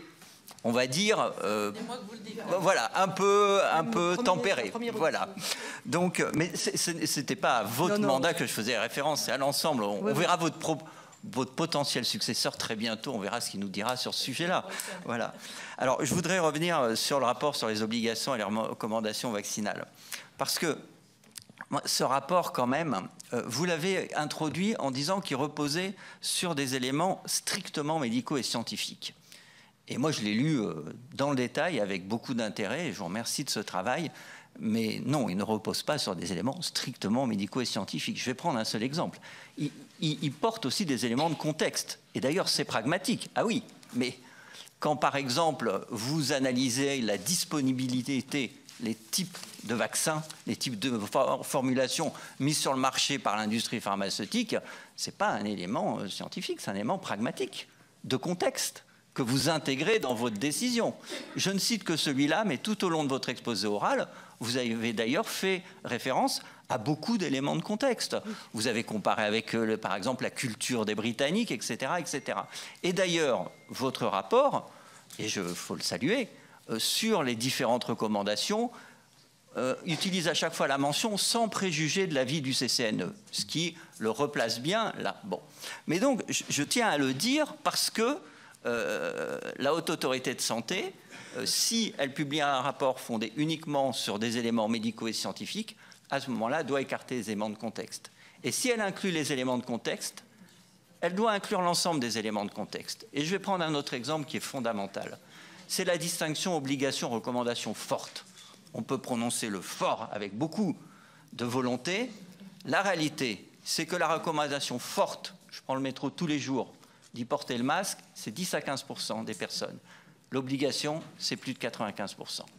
Et votre prédécesseur à la Haute Autorité de Santé, dans la suite de ses fonctions politiques, ministérielles, a d'ailleurs traduit ça dans une loi qu'elle nous a proposée en 2018, d'extension de l'obligation vaccinale à 11 vaccins. Et le 11 vaccins, dont une partie faisait l'objet d'une recommandation forte. Et que s'est-il passé? On en a maintenant les résultats, vous savez, ils ont été publiés, moi je les ai vus sur Santé publique France. On est effectivement passé, pour ce qui est l'Aurore, de 85% qui nous empêchait de viser l'éradication à plus de 95%. C'est une réussite. C'est une réussite. Et on peut regretter que l'appropriation, l'éducation, etc. à la santé ne suffisent pas et ne soient pas plus portés à obtenir ces résultats. Mais moi, je fais un constat pragmatique de contexte, c'est que l'obligation vaccinale, l'extension dans la population générale, on parle, nous mène vers l'éradication de ces maladies. Et que tout message contraire porté par une institution de santé risque de compromettre la suite de la protection vaccinale de notre population contre un certain nombre de maladies. Et puis, dernier exemple, et puis après je vais vous poser quelques questions, mais vous proposez dans votre rapport d'ancrer l'obligation sur la pratique professionnelle. Alors, j'ai bien en mémoire l'avis du Haut Conseil de santé publique de 2016, 16, c'est bien ça? 17, oui. Ou 17, pardon, excusez-moi. 17. Sur la question, j'ai bien en mémoire ce que vous avez publié en janvier de cette année, vous rappelant cet avis, etc. Mais, là aussi, dans la déclinaison pratique, fondée sur la seule pratique professionnelle, une obligation vaccinale pour un professionnel donné, c'est une usine à gaz. Ça va être quasiment inapplicable. Parce que les pratiques professionnelles sont variées d'une même personne et parce que sur un même poste de travail, les actes accomplis peuvent varier avec le temps et entraîner des risques différents. Alors c'est très intéressant comme discussion entre nous, mais sauf que c'est incompréhensible et inapplicable. Alors que l'obligation professionnelle générale d'un métier, parce que c'est l'essence du métier, parce que comme l'a rappelé l'Académie de médecine, ça porte des valeurs, Académie de médecine qui conteste votre rapport sur des éléments de contexte, mais sur des éléments scientifiques aussi, eh bien cette obligation-là, elle est simple à appliquer. Et la simplicité et la lisibilité, vous le savez mieux que quiconque, vous l'avez souvent porté, c'est une garantie d'efficacité dans la décision publique. Alors, voilà, moi, je veux dire qu'une fois avoir lu votre rapport, évidemment que ce n'est pas votre objectif de faire reculer la couverture vaccinale dans notre pays. Évidemment qu'il n'y a pas un soignant qui transmet le tétanos à qui que ce soit, même ceux qui taillent leur rosier sans faire attention. Mais votre prédécesseur, il y a 5 ans seulement, a inscrit 11 vaccins obligatoires. Si on applique vos recommandations, Madame la Présidente, dans 20 ans, il y aura 2 catégories de Français. Ceux qui ne sont pas soignants et qui seront soumis à une obligation générale, et ceux qui sont devenus soignants, qui seront soumis à une obligation générale parce qu'ils sont citoyens, mais pas parce qu'ils sont soignants. Autrement dit, les soignants auraient moins d'obligations théoriques que la population générale. C'est incompréhensible.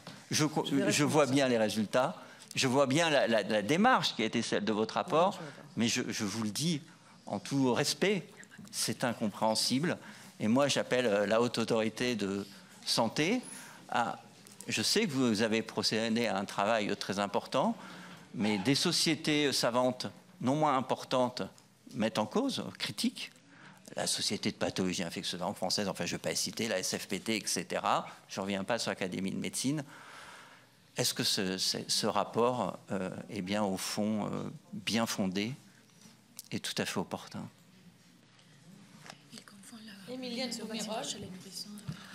Oui, ben moi je voudrais rebondir sur tout ce que vient de dire Bernard, Bernard Jomier, sur la clarté du message et effectivement sur la grande différence qu'il y a entre recommandations fortes et obligations. Je ne vais pas revenir sur tous les arguments qu'il a donnés, mais ça me paraît particulièrement important.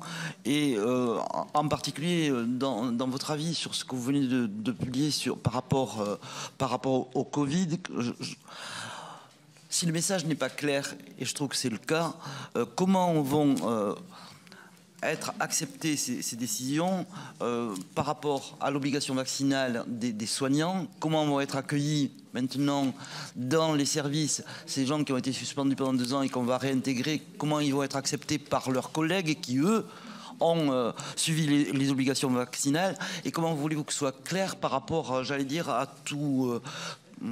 les soi-disant les pseudo-sachants qui inondent les réseaux de théories les plus farfelues qui soient, si on n'a pas un avis clair et net à ce niveau-là? Je pense que ça va en plus augmenter les doutes sur tous les vaccins. Vous l'avez dit, on a une culture en France qui n'est pas très prévention et très vaccin, et je crains que cet avis-là n'abonde dans le sens des gens qui vont dire aujourd'hui: ah ben on a bien fait de ne pas se faire vacciner, on avait bien raison de se méfier, il faut se méfier des vaccins.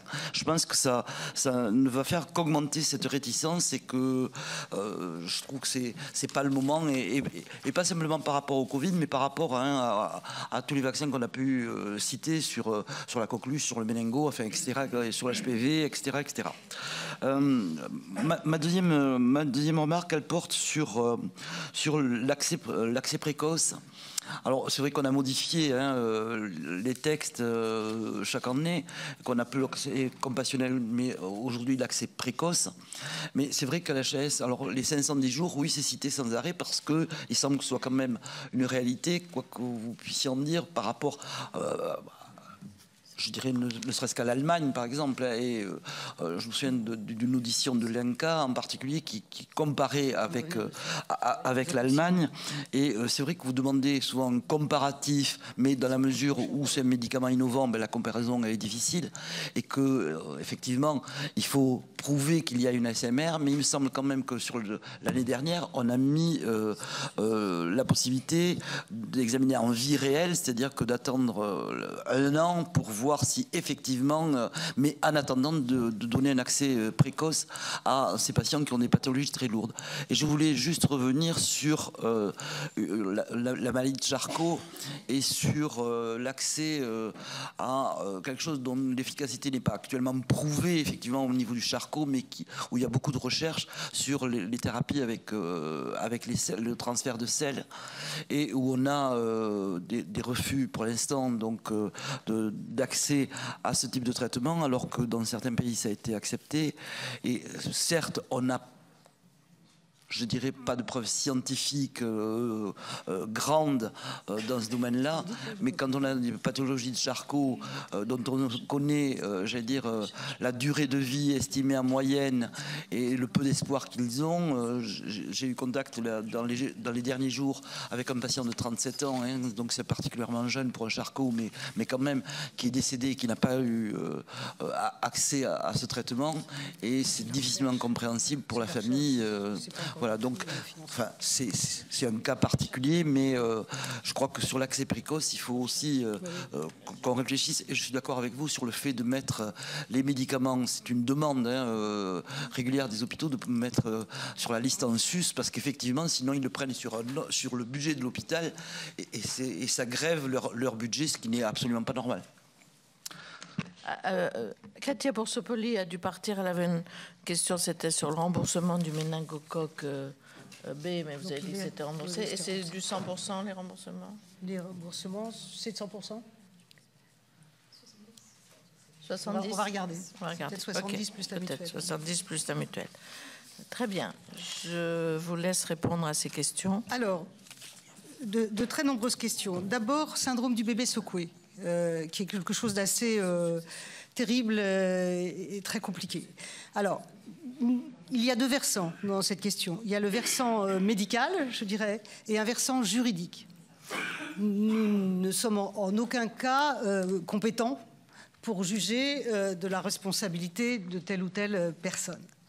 Par contre, ce que nous élaborons, c'est des recommandations de bonne pratique, c'est des éléments pour juger, pour savoir si le bébé a été secoué ou pas. Et que ce soit des signes radiologiques en particulier, etc.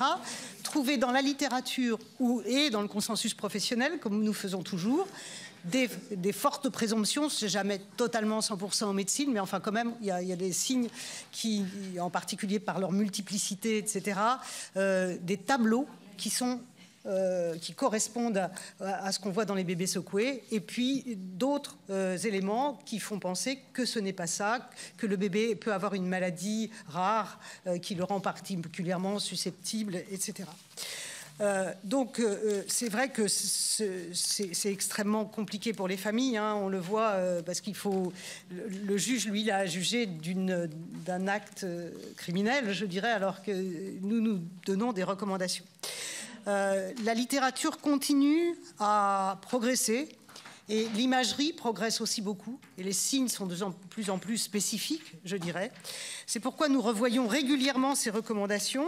Comme vous l'avez dit, les recommandations de 2011 ont été actualisées en 2017, elles l'ont été en 2019 et elles sont encore à nouveau en cours de réactualisation.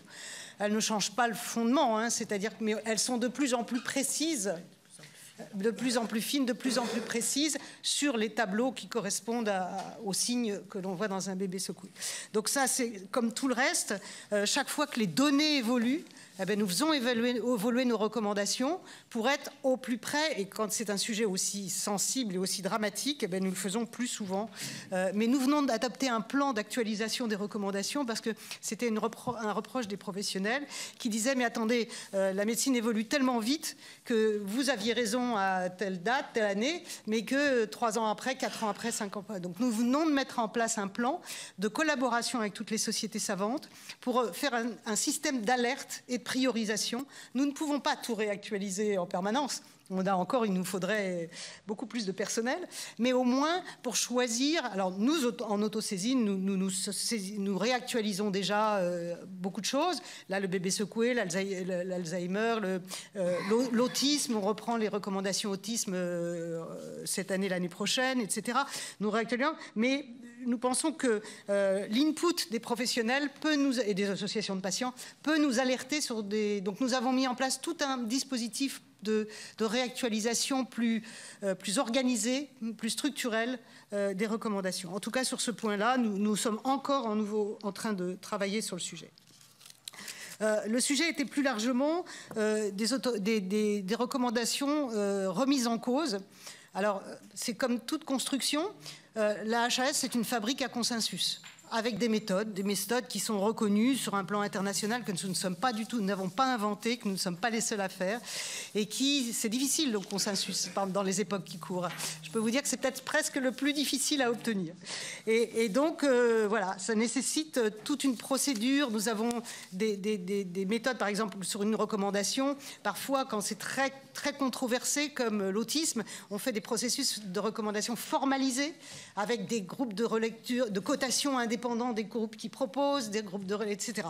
Donc cette formalisation qui se base au préalable sur tout ce qui existe quand même dans la science, hein, déjà, et qui ensuite ouvre à la discussion avec les professionnels et les personnes concernées, est une garantie d'être au mieux de ce que la science sait à un moment donné. Mais la science, elle évolue, et la science, voilà. Donc ce qui est important, à mon avis, c'est qu'il y ait des relais pour que les acteurs locaux, qu'ils soient professionnels, associatifs ou d'État, s'approprient tous ces process, ces messages et les fassent passer. Les fassent passer à l'école, les fassent passer dans les études de médecine, les fassent passer auprès de nos citoyens. La France est une démocratie qui garantit quand même la façon dont sont élaborés tous ces avis, ces recommandations, etc. Et donc, voilà, je dirais que c'est un vrai souci, et encore plus aujourd'hui avec les réseaux sociaux, de faire passer ces messages de comment sont construits ces avis. Pour ce qui est de la prévention, alors je dirais que la prévention, on en fait tous les jours, nous, à l'HAS. Les missions des agences sont claires. Santé publique France s'occupe de prévention en population générale. Nous passons côté soins. Le vaccin, c'est de la prévention. Nous faisons tous les plans de dépistage. Nous faisons de très nombreux travaux. Les consultations de prévention, il se trouve que là, vous ne nous avez pas saisi, vous avez saisi le HCSP, mais enfin, quand on nous saisit, on se prononce sur les consultations de prévention à âge fixe. C'est dans la loi. Récemment, nous avons fait d'énormes travaux et nous continuons sur l'activité physique dans toutes les pathologies, en prévention primaire, secondaire, pas tertiaire hélas, et nous donnons des outils vraiment pour aller vers une prise en considération beaucoup plus importante par les professionnels de santé pour prescrire l'activité physique adaptée qui est extrêmement efficace, autant que les médicaments. Dans beaucoup de pathologies, ça diminue énormément les doses d'insuline d'un diabétique. Il y a moins de rechutes de cancer. Enfin bon, je veux dire, c'est incroyable. Il n'y a pas que les médicaments qui sont efficaces en médecine. On a fait beaucoup de travaux sur le tabac, etc. Donc je crois que nous travaillons beaucoup sur la Et quant aux maladies émergentes, vous voyez qu'on a réagi très très vite pour monkeypox l'année dernière. En 15 jours, nous avions sorti des recommandations sur le vaccin, la prise en charge, une réponse rapide pour les professionnels, pour les alerter. Qu'est-ce qui doit leur faire suspecter un monkeypox chez quelqu'un qui voit en consultation, parce qu'il n'y a pas que des tableaux typiques. Qu'est-ce qu'il faut faire dans ces cas-là, etc. Ça a été fait extrêmement vite l'année dernière. Par contre, je disais tout à l'heure, par rapport à la recherche, nous n'avons pas de mission de recherche, mais par contre, la collaboration avec les chercheurs pour vraiment savoir ce qui manque, parce que nous sommes aux loges pour savoir quelles sont les études qui manquent pour démontrer quelque chose ou pour savoir les éléments qu'il nous faudrait pour pouvoir... Je crois que cette interaction avec la recherche doit être renforcée. Pour les risques environnementaux, nous travaillons de plus en plus. Nous avons en collaboration avec l'ANSES, Santé publique France, le HSP et nous, et le ministère, sous la supervision du ministère, par exemple, travaillé beaucoup sur les sols pollués. Que faut-il faire pour prendre en charge la population, les patients, etc., sur tous les sols pollués, arsenic, etc., chlordécone, voilà. Donc tout ça avance au fur et à mesure des connaissances, là aussi, que nous approchons. Recherche sur la cinétique vaccinale. Alors, nous n'avons pas de mission de recherche. Et je le déplore, et je pense que ça pourrait être une évolution importante. Non pas pour devenir un organisme scientifique, nous ne sommes pas l'INSERM, mais par contre, pour pouvoir participer ou commanditer des recherches pour remplir mieux nos missions. Nous voyons bien que, par exemple, il y a des appels d'offres européens sur la recherche de nouvelles méthodes pour évaluer les médicaments innovants, justement. Nous ne pouvons pas y participer parce que ce n'est pas dans nos missions. Et vous savez que la Cour des comptes est très soucieuse des deniers publics et que quand ce n'est pas dans la mission, on ne peut pas dépenser. Je crois que ça, pour quelques créneaux, non pas, voilà, pour en partenariat, pouvoir obtenir les éléments qui nous sont utiles, ce serait une mission importante à revoir.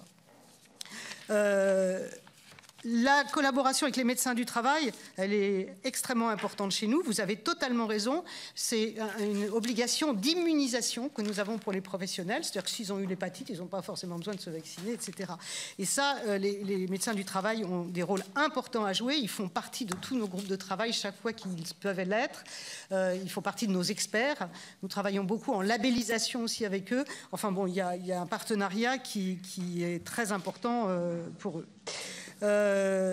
Donc je crois que tout peut être renforcé, mais je pense que c'est un peu... Alors après, qu'il y ait sur le plan opérationnel suffisamment de médecins du travail pour prendre en charge tout ça, ça c'est c'est une question différente et sur laquelle nous ne sommes pas en responsabilité. Donc voilà, nous donnons des outils, nous donnons des avis, mais nous ne sommes pas responsables des moyens pour les mettre en œuvre.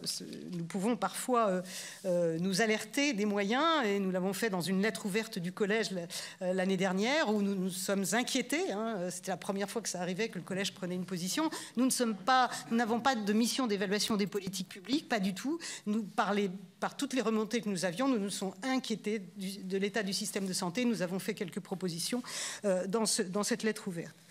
Alors, je voudrais revenir sur les éléments sur l'obligation vaccinale. Et je crois qu'ils sont vraiment très importants.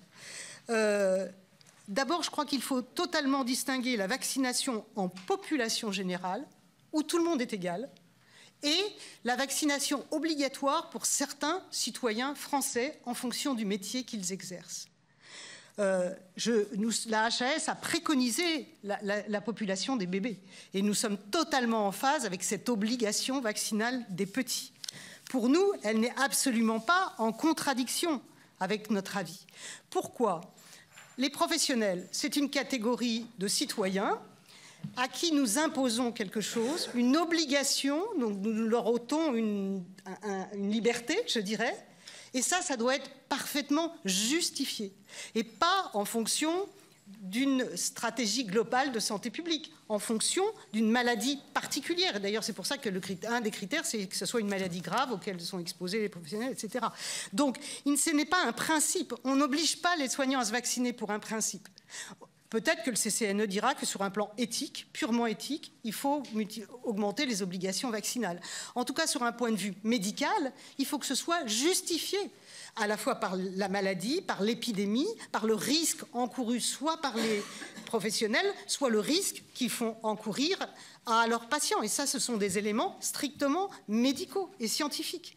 Donc aujourd'hui, nous avons jugé en fonction du niveau épidémique, en fonction de la couverture vaccinale, ou alors il faut absolument leur imposer un rappel tous les 3 mois hein, pour que ce soit parfaitement efficace. Donc voilà. D'autre part, qui dit obligation, dit sanction. Et nous voyons à quel point, ce n'est pas de notre sort, la sanction c'est politique, mais nous voyons à quel point il est difficile après de revenir sur des sanctions. Donc il faut être économe des obligations que l'on donne à des citoyens français à part entière. Il faut vraiment qu'ils soient justifiés par le sujet. Et donc je crois qu'on ne peut pas assimiler ce qu'on fait en population générale et qui est totalement justifié. Et je crois que ça n'a pas été une obligation pour les Français, mais on voit bien que le pass sanitaire, que l'obligation des soignants, tout ça a concouru à protéger des centaines et des milliers de morts pour le Covid et pour d'autres maladies dont on parle. Mais là, on parle, en dehors du contexte épidémique, d'obligations liées à un métier. Voilà. Et je crois qu'on ne peut pas juger. D'autre part, je crois que les Français... Alors, il y a des anti-vax, je dirais. Il y a des gens qui ne sont réfractaires à tous les vaccins. Et je pense que là, honnêtement, quoi que la HAS dise, ils s'en fichent. Et que malheureusement, nous n'avons aucun impact sur ces gens-là. Et ce n'est pas ceux-là qu'on cherche à toucher. Ceux qu'on cherche à toucher, c'est ceux qui hésitent. C'est ceux qui ne savent pas. Et là, nous faisons appel à leur intelligence. Et nous disons, et je crois qu'il est préférable dans ces cas-là, de garder l'obligation vaccinale quand elle est absolument nécessaire, parce que dans ce cas-là, ils ne la contesteront pas. Ceux-là, ceux qui sont dans la phase hésitante. Et quand nous avons dit en 21, la couverture vaccinale des soignants n'est pas suffisante, il faut aller vers l'obligation, 99% des soignants ont adhéré. Voilà. Nous ne convaincrons pas les autres, mais je crains que ce soit une cause perdue. Donc je crois qu'il faut vraiment être très prudent dans les obligations et toutes les suites qu'elles entraînent. C'est pour ça que sur les aspects médicaux et scientifiques, parce que l'épidémiologie, c'est de la science, hein, parce que sans être... Alors, par contre, là où vous avez totalement raison, c'est qu'une indépendance, elle n'est pas désinsérée. Je le disais dans mon discours de départ hier. Nous sommes indépendants, mais nous sommes dans un contexte sociétal, nous sommes dans un contexte politique, nous sommes dans un contexte financier. Quand nous avons priorisé les vaccins au début de l'épidémie, c'est parce qu'il n'y en avait pas assez pour tout le monde. Donc on a cherché le meilleur moyen, le plus efficace pour protéger les Français dans un contexte où il n'y avait pas assez de doses. Il fallait que nous sachions. On élargissait notre stratégie chaque fois que les doses arrivaient plus massivement. Souvenez-vous, au début, c'était au compte-gouttes. Et puis, en fin janvier, février, mars, etc., on a eu de plus en plus de vaccins, on a élargi. Donc bien sûr qu'on n'est pas hors sol. Une API ne peut pas être hors sol. Elle doit être absolument connectée avec l'opérationnel. Mais elle doit avoir son raisonnement scientifique de façon indépendante. Je crois que je suis très convaincue, et j'espère vous avoir un peu convaincu. Voilà. Et les messages, je crois qu'ils sont d'autant plus acceptés qu'ils sont justifiés. Pour les accès précoces, je ne voudrais pas qu'on confonde deux choses. Alors là, pour les délais, j'ai déjà expliqué que chez nous, c'est 110 jours, c'est pas 510. Donc voilà, nous sommes comptables de 110 jours. Et la loi dit 90, et je peux vous dire que les 110, par rapport aux autres pays européens, nous sommes très bons. Y compris par rapport aux nos Allemands, qui d'ailleurs sont en train de revenir sur l'accès direct après l'évaluation. Ils donnaient 1 an à eux quand un médicament avait l'AMM, ils finançaient pendant 1 an, et puis ils voyaient après. Et donc, c'est vrai que c'était plus facile pour mettre à disposition. Ils sont en train de revenir et ils passent à 6 mois. Les industriels ne sont pas contents. Pourquoi? Parce que ça leur a coûté très, très cher pour un résultat qui n'était pas là. Et ils s'interrogent encore sur les 6 mois. Donc, tout ce qui est fait ailleurs n'est pas forcément bien.